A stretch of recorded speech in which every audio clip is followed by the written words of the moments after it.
accompanied by the President of the Republic of Poland.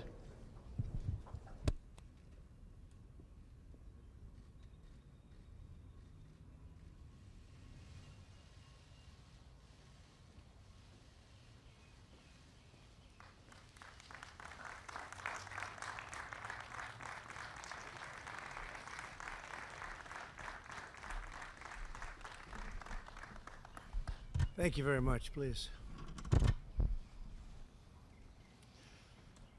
Today, Melania and I are honored to welcome President Duda and Mrs. Kornhauser-Duda of Poland back to the White House. They've become friends. We last hosted them in Washington in September, and it's wonderful to see you both again. Thank you. Thank you very much.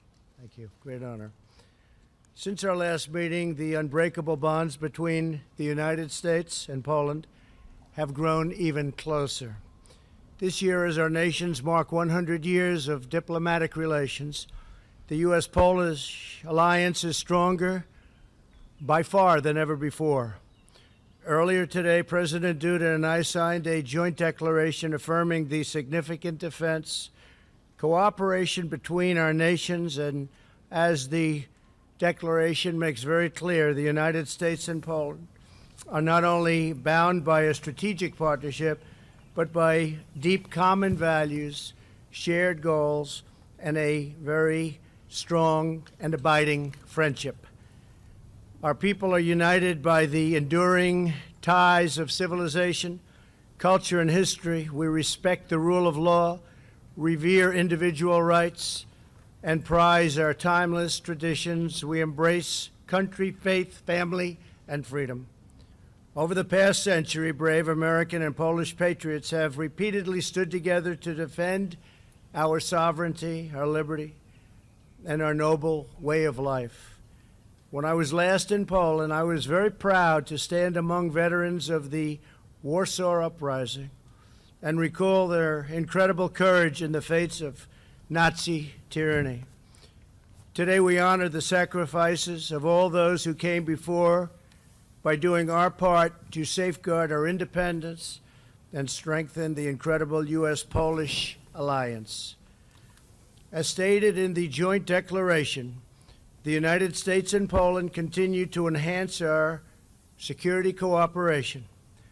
Poland will still provide basing and infrastructure to support military presence of about 1,000 American troops. The Polish government will build these projects at no cost to the United States. The Polish government will pay for this.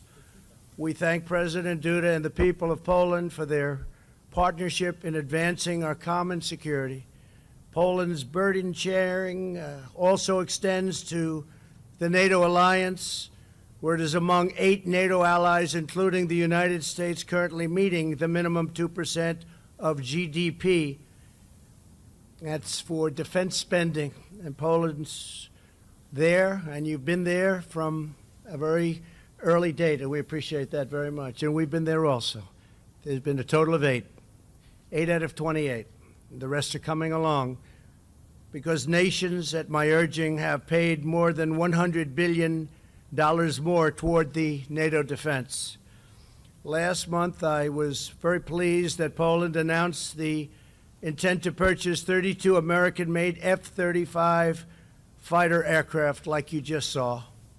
Moments ago, we witnessed that impressive flyover of this cutting-edge F-35 as it flew over the White House and actually came to a pretty close to a halt over the White House.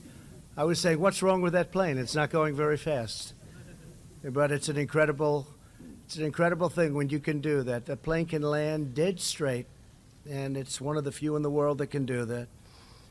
Considered to be the greatest fighter jet in the world. I applaud President Duda for its efforts to strengthen and modernize Poland's defenses. I also want to congratulate Poland for its progress on meeting U.S. criteria for entry into the visa waiver program. Today, our country signed a Preventing and Combating Serious Crimes Agreement, a significant and necessary step for Poland's entry into the program. Though we still have some work to do, We hope to welcome Poland into the visa waiver program very soon, and that's a very big deal. Both of our nations understand that immigration security is national security. In our meeting, President Duda and I discussed the vital issue of energy. Reliance on a single foreign supplier of energy leaves nations totally vulnerable to coercion and extortion. For this reason, we support Poland's construction of the Baltic Pipeline, which will help European countries diversify their energy sources. It's desperately needed, and that's the way to go. During the past year, Poland has also signed approximately $25 billion worth of new contracts with U.S. firms to buy more than 6 billion cubic meters of U.S. liquefied natural gas.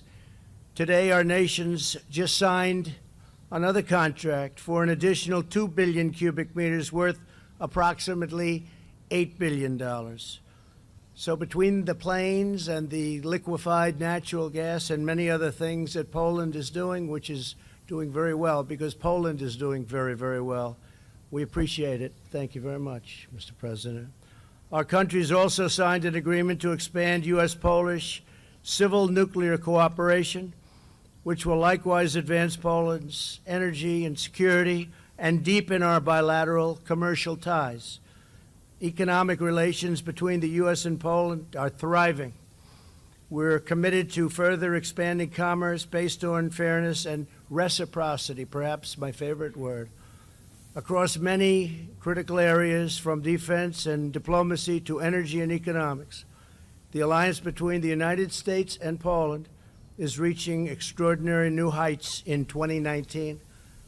Our longstanding partnership demonstrates the enormous possibilities for the world when two strong and independent nations unite in common purpose and in common cause. President Duda, it's an honor to have you with us. And Mrs. Duda, thank you very much for being here. We are in a very exciting new era in U.S.-Polish alliance. It's a very special alliance with very special people. We build a future of promise and prosperity for the American and the Polish people. And again, our relationship is an extraordinary one, and it's going to remain that for a long, long time. Thank you very much, Mr. President. Thank you.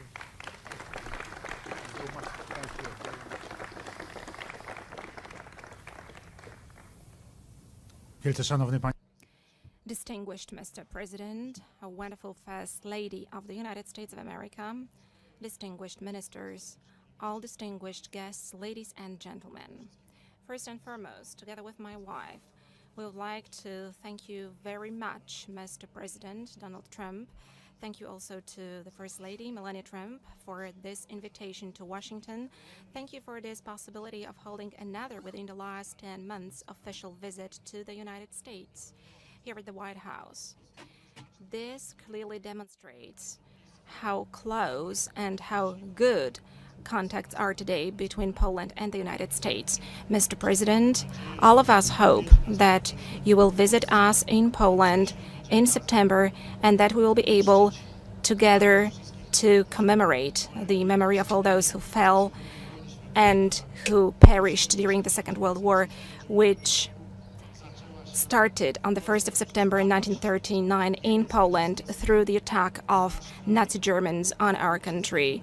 And soon, unfortunately, our country vanished from the map of Europe after the attack of the Soviet Union against Poland, together with Nazi Germany. That is our history. It's a very difficult one. And today, we firmly believe that the true ally of Poland, but also a true ally of a free Europe, is precisely the United States of America, who helped that very Europe in such a huge way to win the Second World War and later to establish an independent, sovereign, and free world, which later turned into the European Union. It exists until this day, and thanks God, also thanks to the support of the United States through the support of subsequent presidents since 1989, thanks to the great movement of solidarity, thanks to the great determination of the Polish nation. Also, we are part of the free world. Also, Poland, which liberated itself from behind the Iron Curtain, which later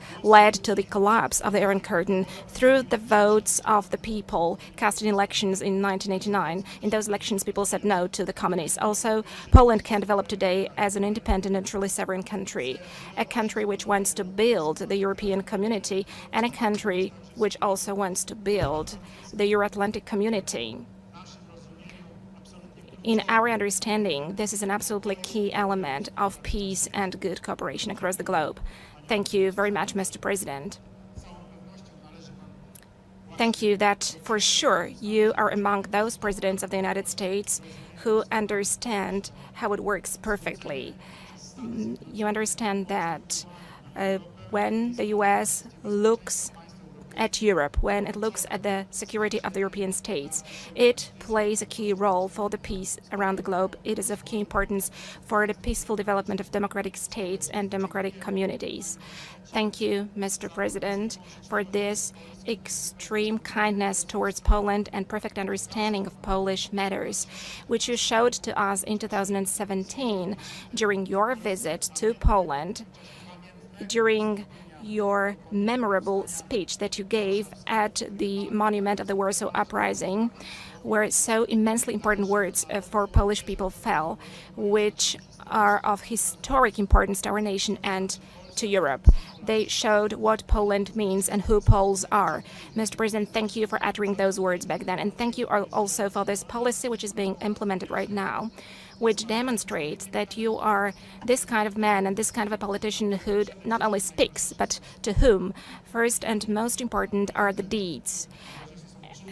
The most important are the deeds. And whenever you say, Mr. President, make America great again, it means make, not say.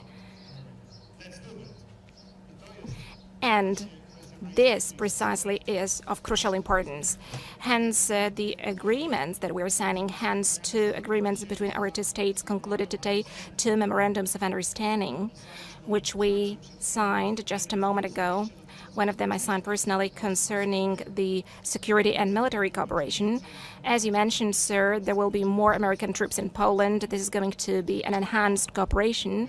It's going to be an enduring presence, which hopefully will increase gradually in terms of the number of troops, but also in terms of infrastructure, which is very important.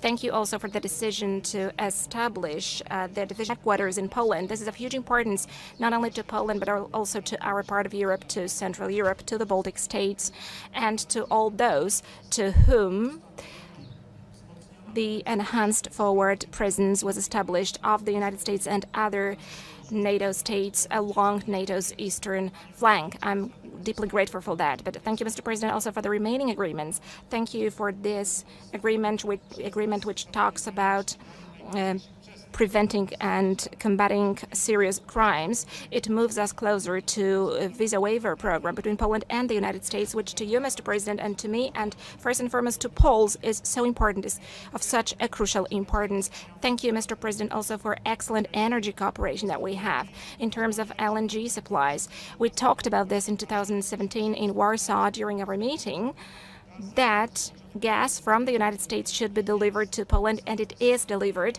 and we are signing more contracts.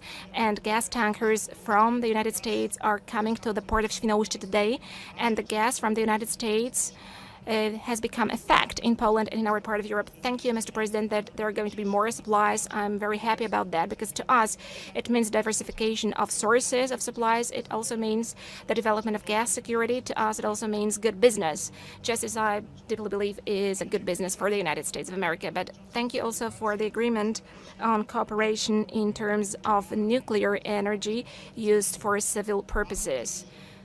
I hope that together we will be able to implement this program with the benefit for environment protection, with the benefit for climate protection across the globe, and also for the development of the security of my homeland. Mr. President, I'm deeply grateful for this visit.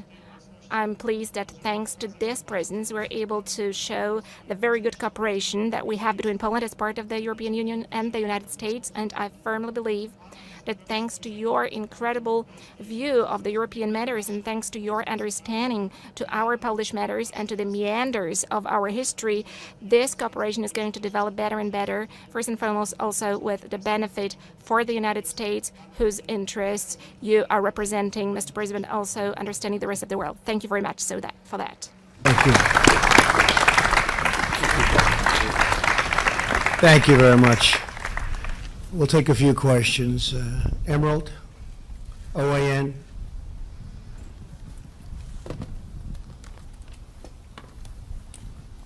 Thank you, Mr. President. Thank you. Earlier in the Oval Office, before you did your meeting with President Duda, you were quite critical of Germany as you talked about possibly moving troops from Germany to Poland. Do you think that doing a move like that will put pressure on Germany to meet their defense spending requirements? No, I don't think so. I just will tell you very strongly that I think Germany is making a tremendous mistake by relying so heavily on the pipeline. And I think it's a tremendous mistake for Germany. But again, Germany's running their affairs, and they'll do just fine. But I was critical. I had been critical of it. It's a tremendous amount of their energy will be supplied by that pipeline.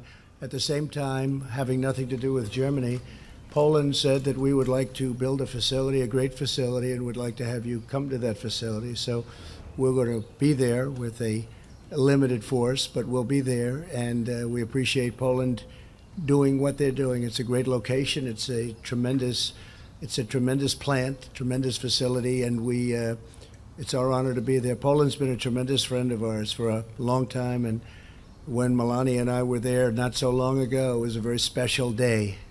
I think it was a special day for Poland also, but it was a very special day for our country. So I appreciate that, and our relationship is just a very strong one. And if I may, would you indulge me with one more question before I get to ask go President ahead. Duda our question? In more recent news, yesterday you revealed you got another letter from Kim Jong-un, and today we hear of a potential thawing of relations between South Korea and North Korea as Kim Jong-un sent his sister to South Korea. Now, could you give us an update on more of what it was in that letter? And is there a third summit in the works? He just wrote me a very nice letter, unexpected, and someday you'll see what was in that letter. Someday you'll be reading about it, maybe in 100 years from now, maybe in 2 weeks, who knows. But it was a very nice letter. It was a very warm, very nice letter. I appreciated it. Okay? Thank you. Good, thank you very much. And then, if I may, for President Duda, Yes. you said you were thankful for the commitment that the president made for more troops today, but you hinted that you would like to see more. Ultimately, what is the number of troops that you'd like to see in Poland, U.S. troops? Szanowna Pani redaktor, to zawsze będzie Madam, this, of course, is always going to be the decision of the United States of America.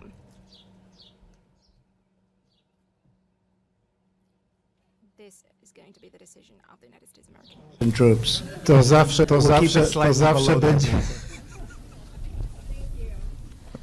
to zawsze będzie It's always going to be up to the United States to decide how many troops will be sent to which allied nation. Of course, I know that this depends on the needs and on the real situation on the ground. Of course, we are very pleased that the U.S. troops are present by giving an evidence to the sustainability and strength of the alliance. And the U.S. soldiers are kindly treated in Poland. They are received as friends, and we are happy that they are serving in our country. We would like those bonds between Poland and the United States to become even tighter, and we are trying also to create the best possible conditions for American soldiers. Zuzanna Falzman. Thank you very much, President Trump. Thank you very much, President Duda. I have questions to both of you, actually. President Trump, you plan to enhance U.S. military presence in Poland. Last year, you promised you would enhance military cooperation, training, intelligence, missile defense, and it's happening right now. People of Poland still remember your incredible speech in Warsaw. Why Poland is such an important ally for you? I just have a very warm feeling for Poland. I always have. And it's now even beyond that, because of the relationship which we've developed with your president and First Lady. And it's just, they're incredible people, hardworking, smart, very industrious people. And what they've done with the country over the last 5 years has been something that the world has watched and the world has marveled at. I've just liked Poland. So when the president came and he asked me whether or not we'd consider this, I said I will consider it. And now, because of his leadership, we're able to do that. And that's fine with me. That's great. Great people. And say hello. So I understand we'll see you in September in Warsaw, correct? We are looking very seriously at going back to Poland. And I don't know what the president has in store for us, but we're thinking about going back sometime in September. Yes. Amazing. Thank you. Thank you. Thank you. Very much. Panie prezydencie, Question to President Duda. Mr. President, so far we have been talking about a rotational presence of U.S. troops in our country. Right now we are talking about permanent or enduring presence. What does that mean in concrete terms, and when can we expect those additional U.S. troops to arrive? I understand it in the following way. President Donald Trump and myself are implementing a very calm but consistent policy in terms of security. The presence of the United States in Poland, the military presence, the presence of U.S. troops, which today is about 4,500 troops present on a permanent basis. In other words, it is a rotational presence, but it is back-to-back presence. So there is no moment where there are no American troops in the territory of Poland. And today we signed a document on further cooperation, a joint declaration on defense cooperation regarding United States' force posture in the Republic of Poland. This is of a breakthrough character because it moves us to another era. So far we can say that the Americans were testing the situation in Poland, how it looks, how they feel. What about logistics, whether it is possible to stay in Poland and to successfully attain the goals and implement the tasks of defensive nature. I think that the commanders of U.S. Army are convinced that this is simply possible. And today, the document speaks about this enduring presence, the presence which is a fact and which will stay there. It is a rotational presence, yes it is, because this is most beneficial from today's perspective to train soldiers through rotational presence. By having rotational presence, more soldiers can come to a country, be present there, look at the culture, at the condition in place in a given country. So this is beneficial for this broadly understood development of the armed forces. Therefore, this is an enduring presence. However, it is implementing this particular way, and we hope it's going to develop 1,000 troops mentioned by President Trump today, which is also the number stipulated in the agreement signed today, is very differentiated. It is not one single unit. We're talking about special operation forces. We are talking about logistics component. We are also talking about the already mentioned division headquarters. So there is a multitude of forms in which the United States is going to be gradually ever more present in our territory from the military standpoint. And this will encompass different fields of cooperation. So we're not talking about just one single beat, but we're talking about a more comprehensive cooperation. We're talking about logistics, health protection for soldiers, and a number of other elements happening. Please remember that right now there's this missile defense facility being built in Redzikowo. So talking about the elements of Polish-American cooperation, there are more and more of these elements, and the number is growing. I'm very happy with that. Thank you very much. Let's see, who do I like? Nobody, that's the end. Go ahead. Yeah.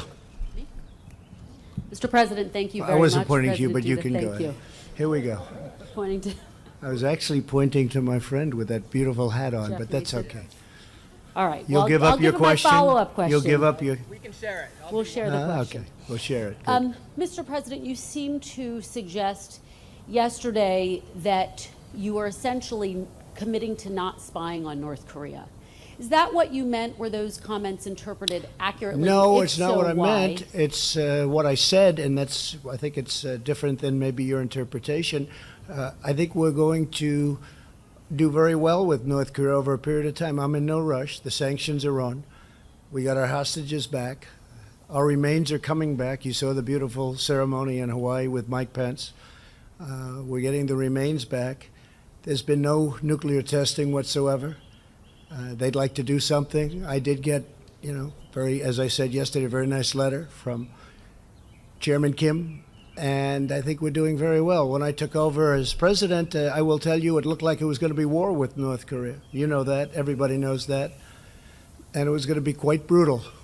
A strong force. We're the strongest force in the world, but that's a strong force. And we started off a very rough relationship, and I think we have a very good relationship right now.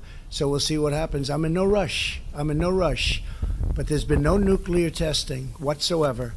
And when I took over, it was nuclear testing all the time. And if you look back to the last 4, 5, 6 years, but really go back further than that, in all fairness to President Obama, go back 20 years, 15 years, it was really a very dangerous situation. I consider it to be different now. Now, I may change. And if I change, you will know it very quickly. I will be very quick to tell you exactly what's going on. I may change, but right now we have a good relationship, and I think probably better than we've had for maybe 25 years, maybe forever. They've been there a long time. The grandfather, the father, the son, and they've been there for a long time, and nobody's done anything except me. And so we'll see how it all turns out. I hope it turns out well for you and for everybody. And I'll give my follow-up to Jeff very quickly. President Duda, thank you. Do you see Russia as an ally or an adversary? Are you talking to me? To President Duda. Well, was that a set-up question? Ja bym bardzo chciał, I would very much like Russia to be a friend of Poland because it is our great neighbor. It is a country much bigger than Poland, with a bigger potential than Poland in every single respect, except for one, perhaps. I believe that we have got more courage in us, that we are more brave, more courageous, and are able to fight till the end, irrespective of everything. This is actually what we demonstrated in World War II at the Battle of Monte Cassino. We demonstrated that in the Warsaw Uprising. We demonstrated that in many other places around the globe, where Polish soldiers died to make sure that Poland is free after the Second World War. This, unfortunately, did not happen. We found ourselves under the Russian occupation, but even then, for almost 20 years after World War II, there was this anti-communist, anti-Soviet underground which fought against the Soviets, and those people were murdered. Today, we call them unbreakable soldiers. We commemorate their memory, although they were dug underground to make it impossible for anyone to find their remains, and so that they couldn't have graves built. So we were always fighting. We always knew how to defend ourselves. Nevertheless, history was brutal towards us. We never had a great friendship with Russia. Russia was always looking out to take our territory. It was a partitioner in Poland for 123 years. Poland did not exist because part of the territory was taken by Russia. Poles were deported to the east. Then came an aggression on the recently reborn Poland, which rose in 1918 from the ashes of the First World War. And in 1919, the Soviet Russia attacked Poland. It wanted to grab Poland's territory and bring communism to the west of Europe. It was us who stopped Soviets at Warsaw in 1920 by the bravery of Polish soldiers. We defeated them during a great battle, and then we chased them back to the east. And then they took their revenge on us in 1939 by attacking us together with Nazi Germany and murdering our officers in Katyn. So, madam, as you can see, this friendship is a very difficult one. Today, we are in the following situation. Russia attacked Georgia. Then in 2014, it attacked Ukraine, and these are facts. These are facts which belong to the recent history. We would like Russia to be our friend, but unfortunately, Russia again is showing its very unkind, unpleasant imperial face, and we do not want to be part of Russia's sphere of influence. And I am happy that today we can speak boldly, also in connection with the military presence of the U.S. and NATO in Poland, that we truly are, first and foremost, in terms of politics, part of the West, because we have always been part of the West in terms of culture. We've always been part of the West because it is from the West from which we adopted Christianity in 966, more than 1,000 years ago. And since that time, we have been part of the West of Europe. We have been part of the great Christian culture of Western Europe. But we have to stick to this West also in terms of politics, and this is what we want, and I firmly believe that this is the biggest desire of Polish people, to be part of the West also in terms of politics. Thank you that the United States is supporting us in this respect. Excuse me. And just to finish, I hope that Poland is going to have a great relationship with Russia. I think it's possible. I really do. I think because of what you've done and the strength, and maybe we help also because of what we're doing and doing for Poland. But I hope that Poland's going to have a great relationship with Russia. I hope we're going to have a great relationship with Russia. And by the way, China and many other countries. And we look forward to doing things on North Korea, just to go back to the original part of your question. And we'll see how that works out. I do want to say, though, we're in no hurry. The sanctions are on. China has actually been helping us quite a bit. And despite our trade differences right now, we thought we had a deal, and unfortunately they decided that they were going to change the deal, and they can't do that with me. But something's going to happen. I think it's going to be something very positive. But we think we're going to get along with a lot of countries that, frankly, did not respect us very much because they were ripping us off for many, many years. And they're not ripping us off anymore. Jeff? Thank you, sir. Regarding China, what is your deadline, if you have one, for China to make progress on trade before you impose the tariffs on the other $325 billion in goods? Well, we're going to be meeting President Xi and myself, and you know we have a very good relationship. But again, he's for China and I'm for the U.S. It's a big difference. And we thought we had a deal. We didn't have a deal, and I would never make something that would be less than what we already had. We had China opened up to trade. That's a big thing. They've never done that before. We had intellectual property theft taken care of, and taken care of beautifully. And all of a sudden, those things started to disappear at the end after they were fully negotiated. But that's, that's their decision. I think if they had it to do again, and in light of the fact that we have 25% on $250 billion of goods coming into the United States, and unlike a lot of countries, they subsidize those goods. We haven't had inflation. And, they keep saying that the American taxpayer is paying for it. No, very little. And what it really does mean is that a lot of those companies that are in China are going to be moving back to the U.S. You have car companies, General Motors as an example, that built plants in China. Well, that doesn't work out too well when you have the tariff wall up, because now they're going to have to get through that, and they can't really get through that. So maybe they'll start building plants in the United States instead. I think that we'll end up making a deal with China. We have a very good relationship, although it's a little bit testy right now, as you would expect. I think they really have to make a deal. A lot of companies are leaving China, as you know. It's in all the reports, and they're going to Vietnam and various other places, and they're also coming to the United States to make their product because they don't want to pay the tariff. And there is no tariff if you do it in the United States. People don't realize that. They say the tariff, but there is no tariff if you don't do it. If you just do exactly as I say, you bring your company back to the United States. And as far as Mexico is concerned, which was a very big topic yesterday, and now people are finding out that the reports that were written were totally false. We would never have had a deal with Mexico without imposing tariffs. Once the tariffs were imposed, and they've been trying to make this deal with Mexico for 20 years, 25 years. The older reporters, those great reporters with the very gray hair in the back, you know who I'm talking about. They know exactly what I'm talking about. You would have never made the deal with Mexico. We have a great deal with Mexico. I actually think we have a much better relationship right now with Mexico because they respect us again. But you would never have had that deal if I didn't impose the tariffs. And those tariffs were ready to go on Monday morning. And we made the deal on essentially Sunday night. And that extra little page of the deal that you saw, that brilliantly, I had gained such respect for you people when I held it up to the sunlight. And it was closed, and you were able to read it through the sunlight. That was not anticipated. But regardless, you knew enough of what it said, and I didn't do it on purpose. But we have a lot of strength in 45 days if we decide to use that strength. Maybe we will, and maybe we won't. But there's a lot of power right now on the border. And I will say this, Mexico is right now doing more for the United States on illegal immigration and all of the problems of crime and other problems on the border than the Democrats.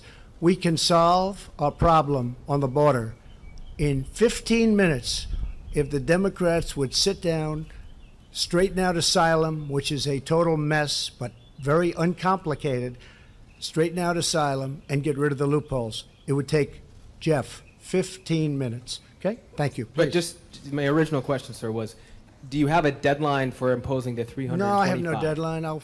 My deadline is what's up here. We'll figure out the deadline. Okay. Nobody can quite figure it out. And President Duda, if I could just throw on your way as well, you said in the Oval Office earlier that democracy in Poland was strong. Not all of your European Union counterparts agree with that. How is forcing Supreme Court justices to retire early consistent with democratic principles? And President Trump, is that something that you support? No. Szanowni Państwo, to bardzo skomplikowana sprawa. Ladies and gentlemen, this is a very complex issue, and it's hard to answer this question because a lot of people in Western Europe, I think also in the US, do not fully understand this problem because they have not grown up in a country such as mine. I was born in 1972 in a Poland which was in the Russian sphere of influence, in which a career could be made only actually when somebody enrolled as member of a communist party and who followed this people's power, who was the supreme authority. And this is what was happening for many years.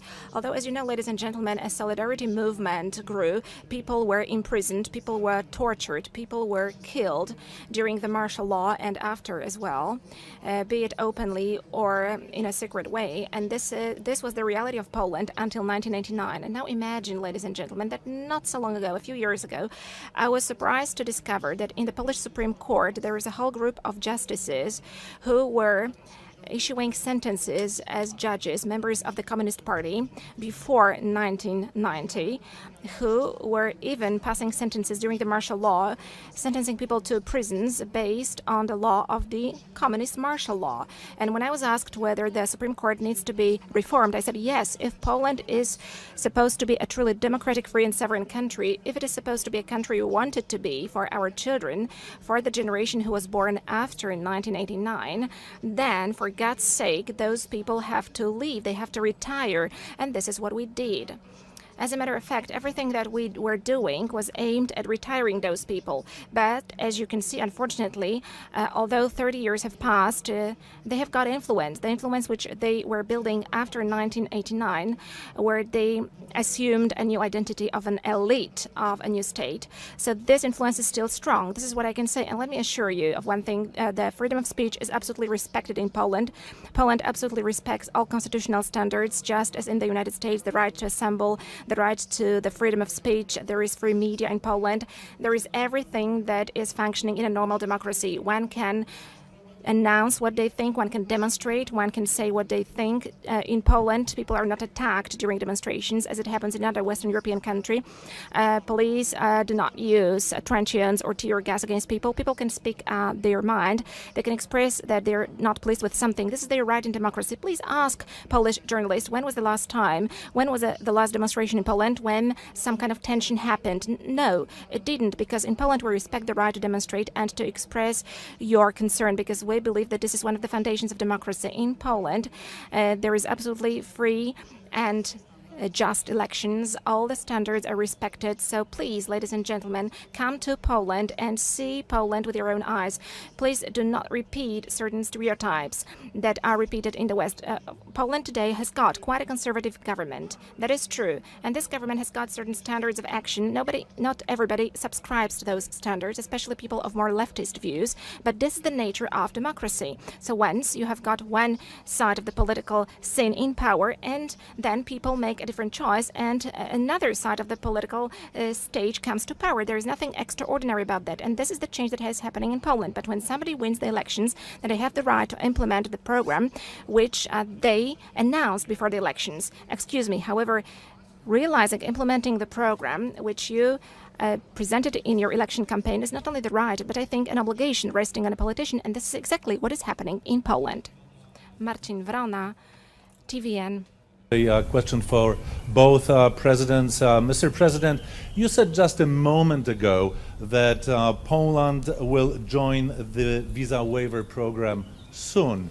How soon? We think fairly soon. We're doing very well with it. It's a complex situation, as you know, but we're getting very close. We allow very few countries to join, but Poland is one that we're thinking about allowing in. So we'll be making that decision over the next probably 90 days. Sir, will you hope, or do you think that maybe when you are in Poland in September, you will make the announcement? I think it's a very good idea. Thank you very much for giving me that idea. Thank you, Mr. President. Panie prezydencie, Mr. President, the visa waiver program appeared on many occasions, but then it did not come into practice. How optimistic are we about the words uttered right now by President Donald Trump? I'm looking at these words optimistic. I'm optimistic about that because I think this is the first U.S. administration which has treated this problem in such a serious way and in such a comprehensive way. So both, when we talk with Mr. President, the President expresses his deep care about that. Also, when I talk with President Mosbacher, the U.S. ambassador to Warsaw, she looks at the problem all the time, and I firmly believe that in accordance with the law binding in the United States, because this is something that I want to stress very strongly, according to the law binding in the United States, by all the actions which are necessary in this respect, such as today's signing of the agreement on preventing and combating serious crimes, I believe that through all these sanctions, this visa waiver program, covering Poles with visa waiver program, is going to be possible soon. Anyway, that it is going to be possible before the end of the first term of President Donald Trump. Okay. Thank you very much. Thank you very much. Thank you very much. Thank you.